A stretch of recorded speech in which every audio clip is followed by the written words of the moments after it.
So, unless you've been living under a rock this past week, you are probably well aware of this incident recently by two Just Stop Oil activists who shocked the world with this action. The two protesters threw soup over Vincent van Gogh's Sunflowers painting being exhibited at the National Gallery in London.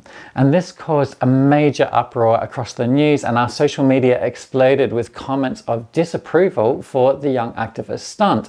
And comments like this were being made. This is not activism, this is simply criminal and vandalism.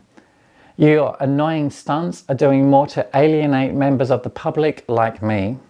The only thing you are doing is helping people become more extreme.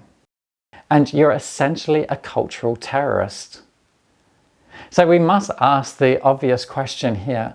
Did this action have a positive result for the Just Stop Oil cause?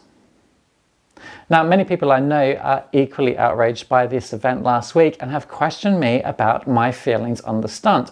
And if I'm honest, I wanted to wait a few days until things had calmed down and people had had time to really get over that initial shock of the action itself and think deeper about what has taken place.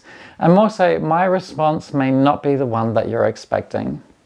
We live surrounded by art communicating to us consistently every day, and some works are more strategic than others, and some works with better intentions than others, and just think greenwashing as an example. And we live bombarded by images flashing the realities of our lives and that of others, not always pleasant, from magazines, billboards, TVs to social media.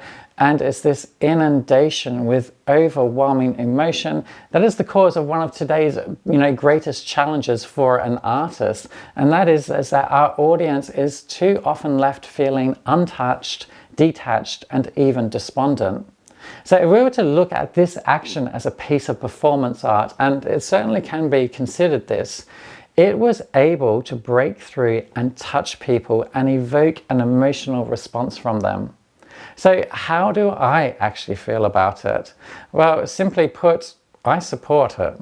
As we all know, the painting was behind protected glass, and the activists knew this, and no damage was actually caused to the painting itself, although, our media didn't play a very good role in communicating this initially.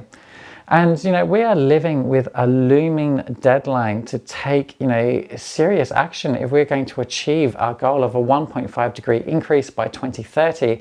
And this is a goal that we are far from achieving, with irreversible consequences on our health, life, the planet, and, well, simply all art.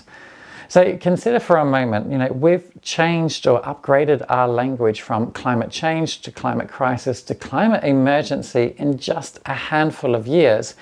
And when our individual actions are not working as a collective, and as peaceful protests also seem to now have less impact, last resorts such as direct action are sometimes necessary. Now, my biggest concerns are the more inactive that we are now, the more radical the actions will need to be in the coming future. And at this rate of inaction, it's more than likely that these radical actions are going to end up being forced upon us. And right now, we have an option to be part of this change. But by not doing so, this force of radical action is going to be more shocking and have more impact on our daily lives than a can of soup being thrown against a piece of glass. So this action really has highlighted for me our opportunity to evolve as a collective human race to make change for the better now. And by ignoring this opportunity, and as history has shown us, radical change forced upon us would likely result in an uprising and a far from peaceful revolution. So we have a choice. If you'd like to check out more videos on how you can help evolve by taking climate action, then click on the link here. Or otherwise, watch the video on how designers are making changes to their practices with the climate crisis in mind, and you can watch it from here.